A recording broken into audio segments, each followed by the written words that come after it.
그래서 하나님의 은혜를 받으려고 예배를 참석했는데 마이크가 안 돼버렸다. 방송이 펑 끝나버렸다. 모든 성도들이 은혜 받지 못하고 돌아가게 되니까 그 시간이 허비가 되는 것에 대해서 용납할 수가 없다. 오늘 귀한 찬양해 주신 우리 방송실 사람들 그동안의 수고에 대해서 감사하고 여러분의 책무가 이만큼 목중하다라고 하는 것을 말씀을 드립니다.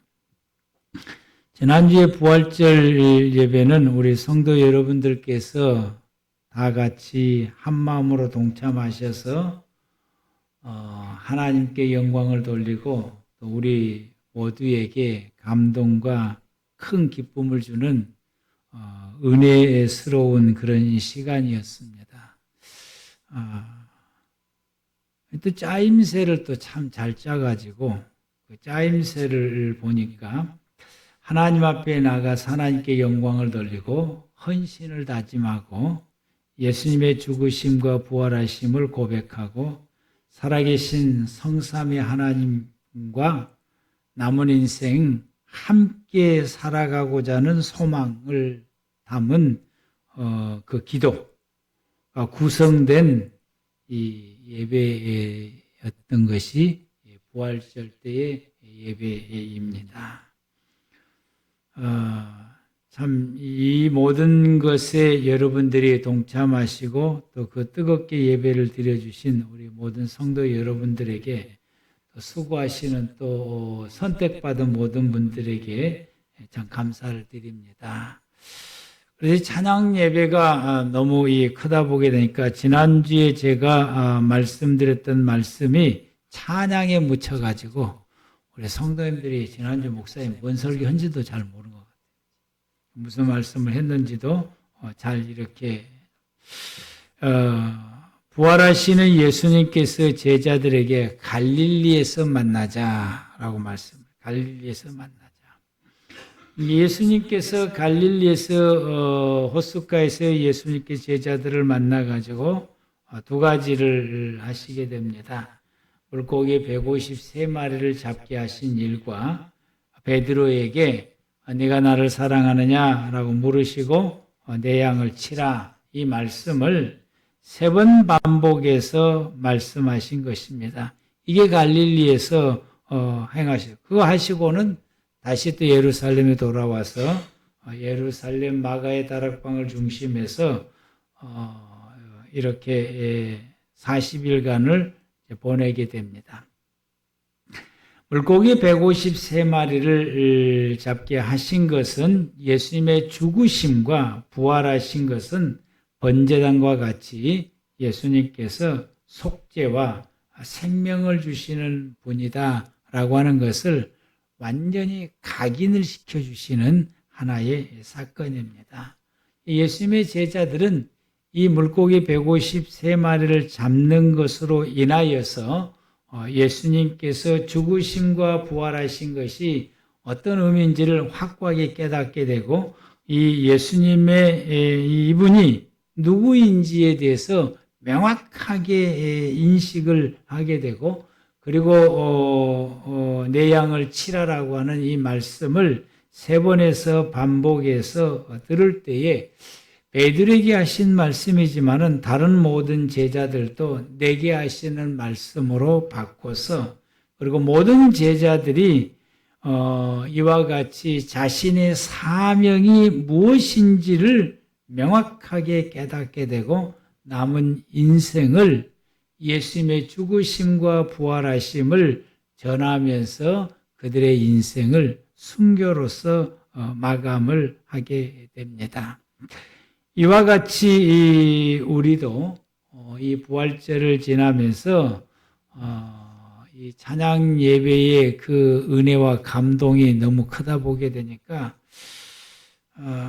구역으로 모이든지 하여튼 모였다 그러면은 이 찬양 예배의 감동 이야기만 이제 하게 되는데 거기에서 우리가 조금 벗어나서 이 부활절 예배를 통해서 내가 찬양을 드려서 고백했던 예수님이 누구인지를 우리가 명확하게 알게 되고 그분이 우리를 위해서 무엇을 해주셨는지도 알고 그 죽으심과 부활하심의 그 의미를 알게 되고 그리고 우리가 남은 인생을 살아가는 가운데 예수의 부활하심과 그리고 예수의 죽으심에 대해서 일생 동안 사도들이 복음을 전하며 그 사명을 감당하는 것처럼 우리도 남은 인생 이렇게 생활해 갈 수 있는 우리 하나님의 모든 백성들이 되기를 바랍니다.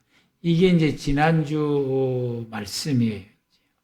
오늘 하나님께서 오늘 우리에게 주시는 말씀은 창세기 2장 7절과 9절 그리고 15절에서 17절 말씀을 우리에게 주셨습니다. 우리 이 말씀을 다시 한번 합독하겠습니다. 시작.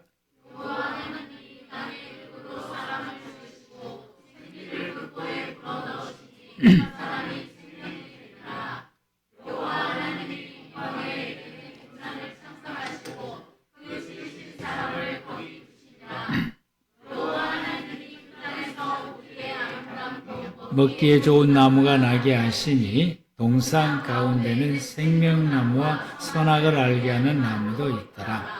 여호와의 하나님이 그 사람을 이끌어 동산 안에 두어 그를 경장하게 하시고 하나님이 그 사람에게 명하여 이르시되 동산 각종 나무의 열매는 내미가 임의로 먹되 선악을 알게 하는 나무의 열매는 먹지 말라. 내가 먹는 날에는 반드시 죽으리라. 아멘.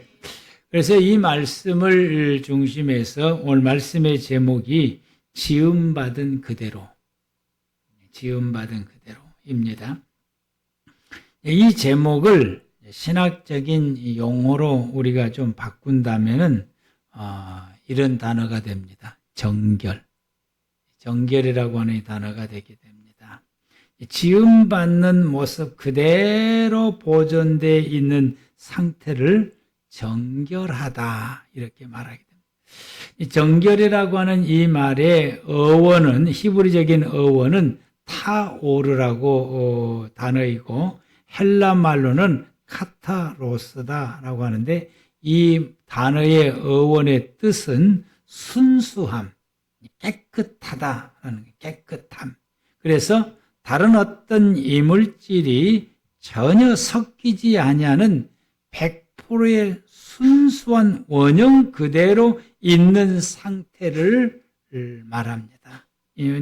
그대로 있는 그 상태, 그것을 타오르라라고 말하게 되고, 그래서 이 말씀은 지음을 받은 그 상태 그대로 전혀 다른 것이 섞임이 없는 창조된 모습 그대로 있는 상태를 타오르라고, 이걸 정결하다라고 말하게 됩니다.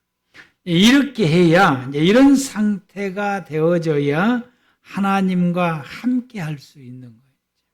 그래서 거룩하신 하나님과 함께 하는 데 있어서는 전혀 결격 사유가 없는 지음받은 모습 그대로 순수한 상태에 있을 때에 하나님과 함께 할 수가 있게 됩니다. 그래서 하나님과 함께 할 수 있는 이 상태를 성경에서 정결하다라는 말씀을 하게 되고, 믿음의 모든 사람들에게, 즉 죄를 지은 모든 사람들에게 이 정결하도록 강조를 많이 하고, 그래서 성전에 가게 되면은 정결할 수 있는 정결탕이 수십 개가 거기에 마련되어 있게 되고, 또 하나님 앞에 예배를 드릴 때 가장 먼저 행하는 행동이 정결 예식을 항상 하게 되고, 또 집에 밖에 갔다 집에 들어오게 되면은 집 밖에는 돌 항아리로 된 물, 정결의 물을 거기다가 담겨 놓고서 집에 들어올 때마다 이 정결의 물로 정결 예식을 하고서 집에 들어오게 됩니다. 이 정결하다라고 하는 것은 하나님과 함께 할 수 있는 상태가 되었다라고 하는, 다른 말로 말하면은 하나님과 함께 할 수 있는 자격을 갖추었다라고 말할 수 있습니다. 이게 이제 정결하다라고 라고 말했습니다. 오늘 7절 말씀부터서 보게 되면은 여호와의 하나님이 땅에 흙으로 사람을 지으시고 생기를 그 코에 불어넣으시니 사람이 생명이 된지라. 여기에 이제 보충할 수 있는 말씀이 창세기 1장 26절에서 27절인데 하나님이 이르시되 우리의 형상을 따라 우리의 모양대로 우리가 사람을 만들고 그리고 넘어가서 27절에 하나님이 자기 형상 곧 하나님의 형상대로 사람을 창조하시되 남자와 여자를 창조하시고 하나님으로부터서 지음을 받은 사람들이 재료는 이 흙으로 육체의 모형을 만들게 되고 그 속에 하나님의 생기를 불어넣어 주시게 되므로 이 사람이 하나님의 형상대로 지음을 받게 되었다라고 말씀하는데 이 하나님의 형상대로 지음을 받은 이 사람은 하나님을 닮아서 하나님과 함께 하는 데 있어서 전혀 부족함이 없는 정결한 사람이었다.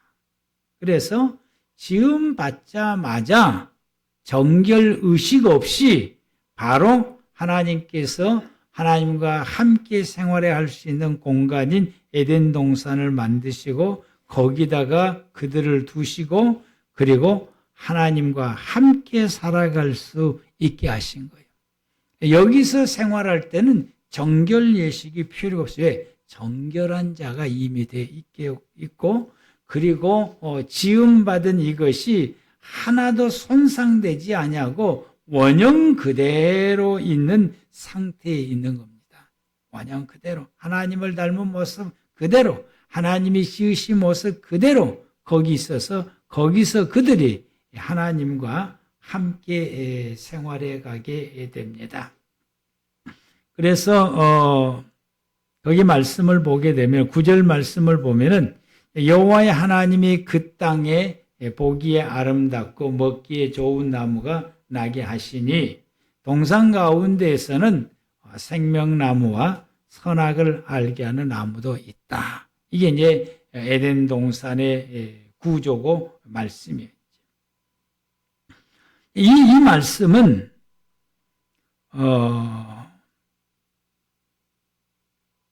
하나님께서 사람들에게 주시는 인생의 삶이에요. 이 말씀, 이게 이 9절 이 말씀은 어떤 말씀이냐? 하나님께서 인생에게 주는 말씀이에요.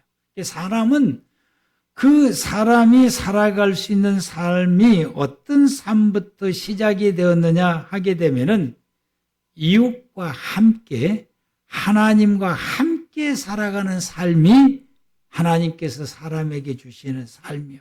하나님과 함께 살아가는 삶이 하나님께서 주시는 삶인 것입니다.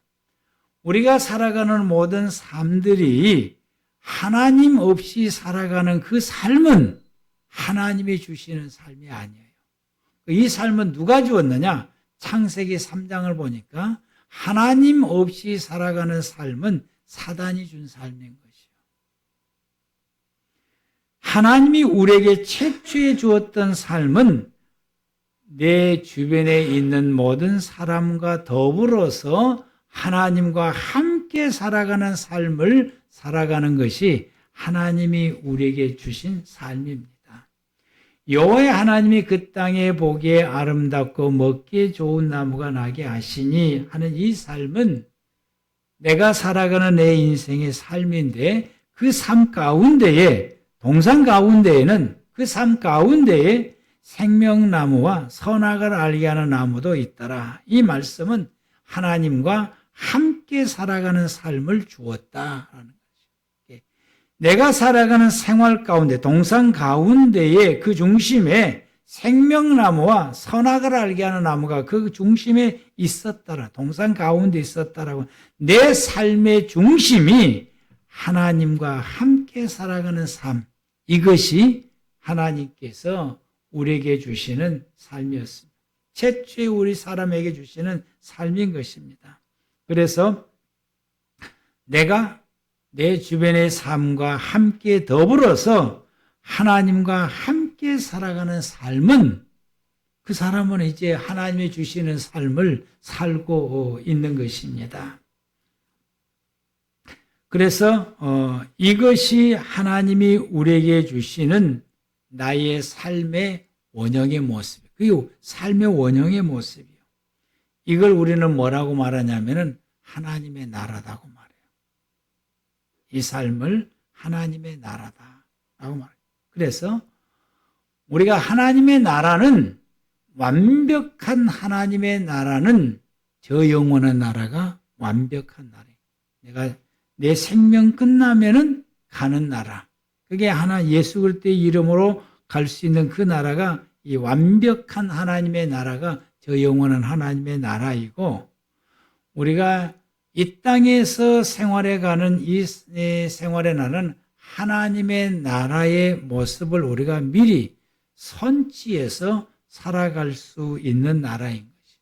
현재 저와 여러분들이 살아갈 수 있는 나라, 이게 현재 저와 여러분들이 내 삶의 중심에 하나님을 중심에 두고서 우리가 생활해 가고 있다라고 한다면은 그것이 하나님께서 이 땅에 에덴 동산을 주시고 그 가운데서 우리가 살아갈 수 있는 이 삶을 우리에게 주셨던 그 최초의 원형의 삶을 우리가 살아가고 있는 삶이 되는 것입니다. 그게 에덴의 삶이에요. 소위 말하면은 예수 믿는 성도들이 하나님과의 그 믿음으로 관계가 회복되어서 하나님 안에서 생활해 갈 수 있는 신앙의 생활, 이 믿음의 생활이, 그래서 우리가 매일매일 우리의 생활 가운데서 하나님의 중심으로 더불어서 생활해 가는 것, 이게 여러분 우리가 하나님의 나라의 삶을 이 땅에서 미리 살고 있다라고 하는 것이고, 그걸 우리가 이 땅에서 하나님의 나라를 미리 살 수 있도록 이 땅에 하나님께서 에덴 동산을 주시고 그 가운데 사람을 두시고 그 삶을 우리에게 주신 것입니다. 이 생활이 어떤 생활이냐? 바로 이 생명나무와 선악과의 나무예요. 그게 바로 매일 예배드리고 매일 하나님 말씀을 묵상하고 그 말씀을 부여잡고 그 말씀을 순종하고 그리고 말씀을 따라서 생활해 가는 것입니다. 이런 생활을 하나님이 내게 주신 생활이에요. 아멘. 이렇게 생활해 가는 것이 하나님이 내게 주시는 생활이고 우리가 매일 살아야 될 생활이고, 이 생활을 우리는 뭐라고 말하냐? 믿음의 삶이다라고 하는 것이에요. 믿음으로 살아가는 거예요. 그걸 다른 말로 말하면 신앙생활이에요. 이게 하나님이 내게 주시는 생활이고 예수 믿는 모든 사람들이 살아갈 생활의 모습입니다. 이렇게 생활해 가는 것을 오늘 뭐라고 말하냐? 나는 지금 하나님의 나라의 삶을 살고 있는 거예요. 천국의 모습을 내가 지금 잠시나마 누리면서 살고 있는 것입니다. 이것이 바로 구원받은 사람들이 생활해가는 모습이고, 이게 구원받았다라고 하는 것을 우리에게 가르쳐주고 증명시켜 주시는 모습이고, 천국에 가면은 예배하고 말씀으로 사는 것이 전부요. 우리가 천국에, 영원한 천국에 가면 그것이 요한계시록을 통해서 우리에게 보여요. 요한계시록에 천상에 면접하셨던 천상에서 살아가는 그분들의 삶의 모습을 요한계시록을 통해서 보여주시고 천사들의 삶의 모습을 요한계시록에서 보여주는데, 그 모습을 보면은 하나님께 경배하는 예배드리고 하나님의 말씀에 순종하면서 생활하는 것이 그게 전부요. 왜냐하면 그것이 하나님의 나라의 삶이기 때문이고 시작부터 그렇게 됐어요. 시작부터 에덴 동산에 이 생명나무와 선악과를 주신 것이 바로 우리의 삶의 시작부터 그렇게 한 것입니다. 그래서 이제 우리가 이렇게 생활해 가는 것이 믿음의 성도들의 삶입니다. 이 에덴 동산을 주시면서 거기에서 덧붙여서 9절에서 10절, 7절에서 9절까지 에덴 동산을 주시면서 하나님이 덧붙여서 15절 말씀을 주신 거죠. 우리가 15절 말씀을 다 같이 시작.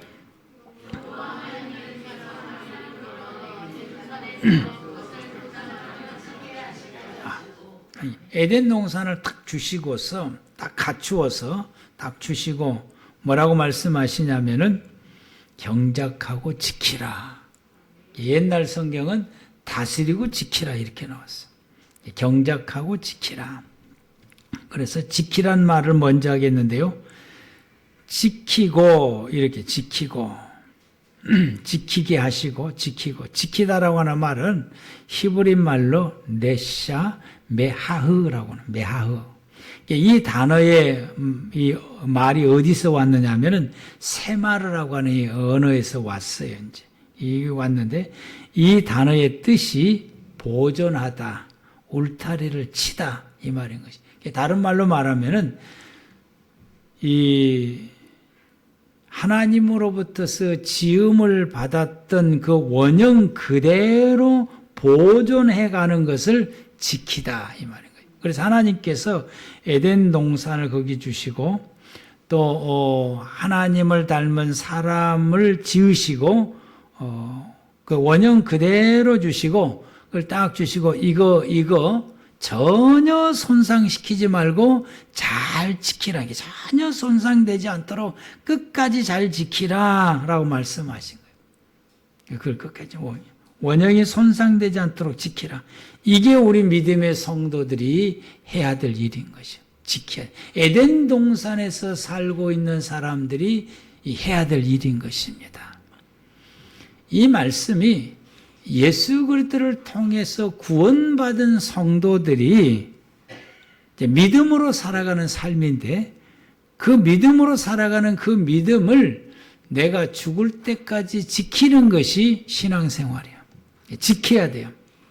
그래서 지음받은 그대로 구원받은 그 모습 그대로 지키는 거예요. 그래서 지음받은 그대로 보존하고 이웃과 더불어서 하나님과 함께 살아가는 그 삶을 지켜야 되는 것이요.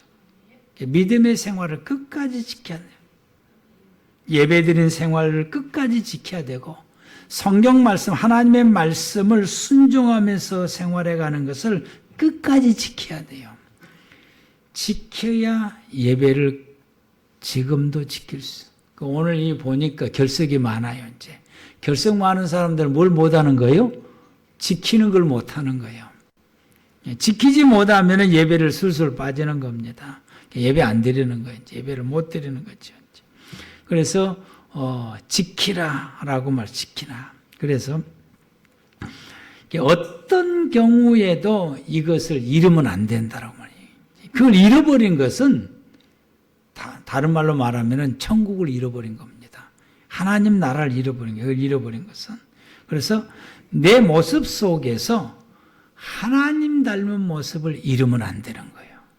하나님이 나를 하나님 닮은 모습으로 지으셨으니까 하나님 닮은 모습을 0.0111도 이게 이루어지지 아니하도록 올 100% 지켜야 된다라고 하나님께서 지키라고 우리에게 내게 주신 말씀이요. 내게 지키라. 그건 전혀 100%의 이 원형 그대로 하나님 닮은 모습을 지켜야 된다. 근데 지금 나를 보십시오. 몇 프로나 지키셨습니까? 아니면 다 잃어버렸는지, 아니면은 겨우 그 끌통이 지금 조금 이게 붙잡고 있는 것인지. 여러분 회복합시다. 회복해서 100%로 회복해야 돼. 100%로. 우리 지켜나가는 저와 여러분들 되길 바랍니다. 기쁠 때도 지켜야 되고, 슬플 때도 지켜야 되고, 웃을 때도 지켜야 되고, 울 때도 지켜야 되고, 특히 화날 때 잘 지켜야 됩니다. 분노가 일어나고, 화가 일어나고, 마음이 상하고, 감정이 상할 때, 이때 잘 지켜야 돼. 왜? 이때 거의 100% 무너져 버려요. 이때. 때, 이때 거의 100% 무너져. 주님 말씀하시기를 이때 잘 지켜라. 즐거울 때도. 그래서 우리가 항상 정결함을 유지해 가야 되는 것이 믿음의 성도들이 지켜야 될 일이다. 오늘 그동안에 솔직히 말해서 잘못 지켰어요. 잘 지키지를 못했습니다. 뭐 여러분만 그러냐? 저도 마찬가지예요. 하나님 우리에게 말씀하시기를 이것만 기억합시다. 에덴 동산을 우리에게 주시고 지키라 말씀하시는 이 말, 이 단어, 지키라고 하는 이 단어를 우리가 기억을 하고 내 마음에서부터서 내 태도에서 내 언어에서 내 행동에서 내 생활에서 우리가 지키는 일에 힘써 나가는 저와 여러분들 되기를 바랍니다. 그런데 그 지키는 방법을 예수님께서 말씀을 하셨어요. 17절에 선악을 알게 하는 나무의 열매를 먹지 마라. 이렇게 말씀했어요. 내가 먹는 날에는 반드시 죽으리라. 먹으면 끝이다 이 말이에요. 먹으면 끝이다. 먹지 마라. 선악과를 먹지 않는 것이 지키는 비결입니다. 즉 말씀으로 사는 거예요. 말씀으로. 하나님 말씀 붙들고 하나님 말씀 순종하며 생활해 가는 것입니다. 이게 지키는 거예요. 이제. 이스라엘 백성들이 1년에 4번 그 금식하는 것이 있어요. 이제. 그런데 포로기를 지나서 돌아왔어요. 이제. 돌아와서 이제 포로기 이후에 이제 생활을 할 때 어떤 사람은 이 4번 금식하신 것을 지키고 어떤 사람은 안 지켜요. 왜 안 지키냐? 이제 고국에 돌아왔고 이제 다 지났는데 왜 지켜야 돼요? 지킬 필요가 없다라고 이야기하고 그래도 지켜야 된다라고 말하죠. 이걸 이제 하나님 앞에 이제 묻게 됩니다. 그럴 때 하나님께서 대답하시기를 뭐라고 답을 하시냐면 너희가 처음부터 하나님이 주시는 말씀대로 살았으면 내가 너희에게 명령하는 이 명령대로 살았으면은 금식할 일도 없었다라고 말한 것이요. 금식할 일이 없었다. 그래서 금식을 해야 되냐 마냐 이게 중요한 것이 아니라 말씀으로 사는 것이 중요하다라고 하는 것을 말씀합니다. 여러분 우리가 말씀으로 사는 것이 하나님이 내게 주신 삶을 지켜나갈 수 있게 됩니다. 그런데 오늘 어떻습니까? 말씀 잘 지킵니까? 기분 좋을 때 잘 지켜요. 마음 상하면 안 지켜. 특히 목사님하고 사모님하고 마음 상했다. 말씀 다 어디로 다 날아가 버려. 이제. 주일날 설교하는 말씀도 전혀 안 듣고 있다. 이거 무슨 말씀이냐? 나는 에덴 동산을 안 지키겠습니다. 이것과 똑같은 거예요. 그래서 감정의 변화가 오면 말씀을 잘 못 지켜요. 감정의 변화가 오면. 또 뿐만 아니라 환경이 바뀌면 또 변화가 오면 여기에 민감해서 지키지 못하고 무너지게 됩니다. 보편적으로 보면은 초등학교에서 중학교 갈 때, 중학교에서 고등학교 갈 때, 남자들은 또 군대 갈 때, 군대에서 제대할 때에, 또 직장을 가질 때에, 또 결혼하면은 이런 변화들이 오면은 말씀대로 생활하고 신앙생활하던 것이 사라지게 돼요. 그걸 못해요. 이제. 기분 나쁘면 기분 나쁘다고 또 지키지를 못하게 되고 여자분들은 시집가면 달라지더라고. 악착같이 지키신 분도 있는데 시집가면 이게 또 달라지게 되고 속상하면 속상하다고 잘 못 지키고 화나면 화나다고 이런저런 이유로 인해서 지키지를 못하게 됩니다. 환경의 변화가 오게 되면 형편 이래서 저래서 여유가 있어서 여유가 없어서 이런 등등 이유로 통해서 다 무너지고 지키지를 못합니다. 주님 우리에게 말씀하십니다. 나에게 삶을 주시고 지키라. 어떤 변화가 오든지 그리고 나를 하나님의 형상대로 지으시고 이것이 어떻게 변하든지 지키라 이 말씀하셨어요. 변화에 상관없이, 환경의 변화에 상관없이, 내 감정의 변화에 상관없이, 어떤 변화에 상관없이 우리는 기억해야 될 것은 그 변화된 속에서 지키는 겁니다. 말씀 순종입니다. 순종하면 지켜지게 됩니다. 레위기서 18장 4절에서 5절에서 말씀하시기를 너희는 내 법도를 따르며 내 규례를 지켜 그대로 행하라. 나는 너희 하나님 여호와니라. 너희는 내 규례와 법도를 지키라. 사람이 이를 행하면 그로 말미암아 살리라. 말씀대로 생활하게 되면 어떻게 살 수 있느냐? 하나님의 나라를 산다. 이렇게 말씀. 하나님의 나라를 살 수 있다. 나는 여호와니라. 하나님이 우리에게 삶을 주셨고 하나님이 우리에게 말씀하십니다. 지키라. 성경 레위기서뿐만 아니라 성경 곳곳에서 나의 계명 규례 법도 안식일 절기를 지키라 라고 우리에게 말씀해요.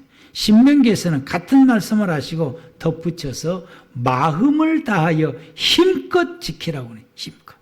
힘껏 지키라. 이 지키라고 하는 이 말씀이 어떤 말씀이라고요? 하나님 말씀 순종하라 이 말씀. 순종하는 것이 지키는 것입니다. 여러분 우리가 순종합시다. 아멘. 그리고는 더 나가서 경작하라. 이 경작이라고 하는 말이 네하 베다흐입니다. 이 말은 아바디에서 왔어요. 이제 일하다, 관리하다. 원형 그대로 관리를 하는 거예요. 원형 그대로 관리를 해야 돼요. 관리하려면 뭐 해야 되는 거예요? 일해야 되는 거예요. 우리가 일이 뭐냐? 내가 하는 일이 뭐냐? 하나님이 나에게 주셨던 그것을 원형 그대로 지키고 관리하는 것이. 이 관리를 왜 하느냐? 이건 다른 말로 말하면 가꾸는 겁니다. 더 나아지도록, 더 풍성해지도록 가꾸는 일을 하는 것을 경작이라고 말하는 거죠. 그래서 농사 짓는 사람이 소득을 얻으려면 뭐 해야 되는 게 경작을 해야 돼요. 경작을 잘 하면은 많은 소득을 얻게 되고 경작을 잘못하게 되면은 여러분 이게 소득을 별로 얻지를 못하게 돼요. 우리 믿음의 성도들 가운데서 보게 되면은 신앙생활을 1년 정도 한 사람은 신앙의 수준이 엄청 높아요. 그런데 신앙생활을 10년하고 20년 한 사람들 가운데서 보면은 신앙생활을 1년 한 사람만 또 못해요. 이분은 뭘 못하는 거예요? 경작을 못한 거예요. 1년 했는데 이분은 장로님이나 목사님보다 신앙이 더 좋아. 이분은 뭘 잘하는 거예요? 경작을 엄청나게 잘한 거죠. 우리의 신앙이 깊어지도록 하나님과 관계가 깊어지고 영성이 깊어지려면은 경작을 해야 돼요. 잘 가꿔야 돼요. 내 신앙생활을 나의 삶을 잘 가꿔야 돼요. 삶을 가꾸어가는 것을 경작하는 것이다. 하나님의 닮은 모습이 더 이 모든 사람들이 나를 볼 때 야, 저분 보면 하나님 같아 라고 하는 사람은 자기의 모습 속에 하나님 닮은 모습을 강력하게 경작을 한 사람이 너무너무 잘 가꾼 사람인 것이죠. 이분이 교회 안에서 중직인데 아주 중직인데 또 여러분도 가끔가다 또 목사님들 또 이름 있는 목사님들 보면은 이거 그냥 찾으려고 그냥 보기도 싫고 그냥 고개가 돌아가요. 이분은 뭘 못하는 거예요? 그 직분에 맞게끔 뭘 못한 겁니까? 경작을 못한 것이요. 이웃과 더불어서 하나님과 함께 살아가는 그 삶이 몸에가 배어가지고 이게 저절로 생활해야 되는 거죠. 저절로. 그래서 내 주변의 사람들이 내가 살아가는 모습을 보고 하나님의 모습을 느껴야 되는 거예요. 야, 저분 보면은 하나님이 살아계신 것 같아. 저분 살아간 거 보면은 하나님이 함께 하신 것 같아. 이게 드러나야 돼. 이런 삶이 드러나는 사람들은 뭘 잘하는 사람이냐? 경작을 잘하는 사람. 잘 가꾼 거예요. 믿음의 삶을 너무너무 잘 가꾼 사람들인 것이. 하나님 우리에게 말씀했어요. 경작하라. 경작하라. 그래서 어떤 분은 교회 중직의 사람인데 평신도만 더 못하는 사람이 있고, 이분이 믿는 사람인지 안 믿는 사람인지 구분이 잘 안 가는, 이런 사람들은 경작을 전혀 안 한 사람들. 그냥 내버려 두는 거죠. 여러분, 우리가 논밭을 내버려 두게 되면 어떻게 됩니까? 그냥 잡초가 무성한 보기 싫은 산이 되는 거죠. 아주 보기 싫어요. 그 논밭이 아주 아무짝에 쓸모없는 논밭이 되는 거죠. 여러분, 교회 다니고 예수 믿었다고 하는 성도들과 교회 다니고 또 교회 안에서 시간이 지나니까 직분도 주게 되고, 그리고 집사도 되고 뭐 이렇게 되는데, 이런 분들 가운데에서 아무짝에 쓸모없는 버려진 논밭과도 같은 성도들이 있어요. 이분들은 자기를 가꾸지를 못하는 사람들이에요. 가꾸지를 못하면, 에덴 동산을 가꾸지를 못하면 에덴 동산이 되지를 못해요. 하나님의 나라의 삶을 내가 가꾸지를 못하면 이분은 어떤 삶을 사느냐? 지옥의 삶을 살게 되는 거죠. 하나님의 나라는 가꾸어야 하나님의 나라의 삶을 내가 살아갈 수가 있게 되는 것입니다. 그래서 경작하라라고 말씀을 하시게 됩니다.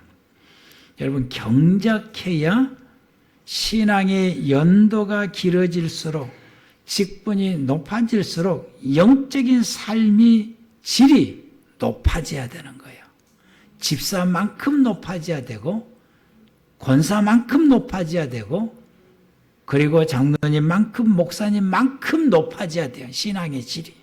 이런 분들은 하나님의 나라의 질을 높인 사람들이고, 하나님의 나라의 모습을 잘 사는 사람들이죠. 하나님의 나라에 다옵게 생활하려면 지키는 일도 중요하지만은 경작하는 일도 잘해야 돼요. 경작을 잘하면은 지키는 일이 저절로 잘 됩니다. 여러분, 경작해야 성장합니다. 경작해야 소득이 풍성해집니다. 경작해야 많은 것이 결실을 맺게 돼요. 여러분, 근데 우리는 어떻게 됩니까? 우리는 세상의 풍요람을 얻기 위해서 분주하지만은 영적인 삶의 성장을 위해서 우리가 너무나 많이 그동안에 게으름을 피웠어요. 가꾸지를 잘 못했어요. 가꾸는 일에 일을 전혀 하지를 않았어요. 그러다 보게 되니까 우리의 영적인 삶이 어쩌면 버려지는 논밭처럼 잡초만 무성하고 있지 않느냐라고 하는 것이요. 비극입니다. 이렇게 되게 되면은 그분은 죽어서도 하나님 나라 못 갑니다. 결단코 못 갑니다. 왜냐하면은 하나님의 나라의 삶을 살고 있지 않기 때문에. 예수 그리스도의 대속으로 우리가 하나님의 나라의 삶을 생활해 갈 수 있도록 하나님께서 예수님을 통해서 우리에게 주셨는데, 우리가 이 하나님의 나라의 삶을 지키지도 못하고 경작하지 못해서 마치 버려지는 잡초만 무성한 논밭같이 나의 믿음의 생활이 이렇게 된 사람들은 아무런 소득을 그 논에서 얻을 수 없는 것처럼 하나님의 나라에 결실이 없으니, 이런 믿음의 생활을 살았다고 한 사람, 이 사람은 믿음의 삶을 사는 것이 아니에요. 이분은 그냥 종교 생활하는 것이지, 이분은 믿는 사람이 아니에요. 믿음이 없어요. 그냥 그 속에서 어울러서 지냈을 뿐이지. 여러분, 이와 같이 하나님의 나라를 가꾸지 아니하면, 그래서 우리가 하나님의 나라의 모습으로 살지 아니하면 안 됩니다. 하나님 우리에게 말씀하셨습니다. 경작하라. 경작하라. 여러분, 게으름 피우지 맙시다. 믿음의 생활을 부지런히 열심히 해야 돼요. 열심히 노력해서 잘 가꿔야 돼요.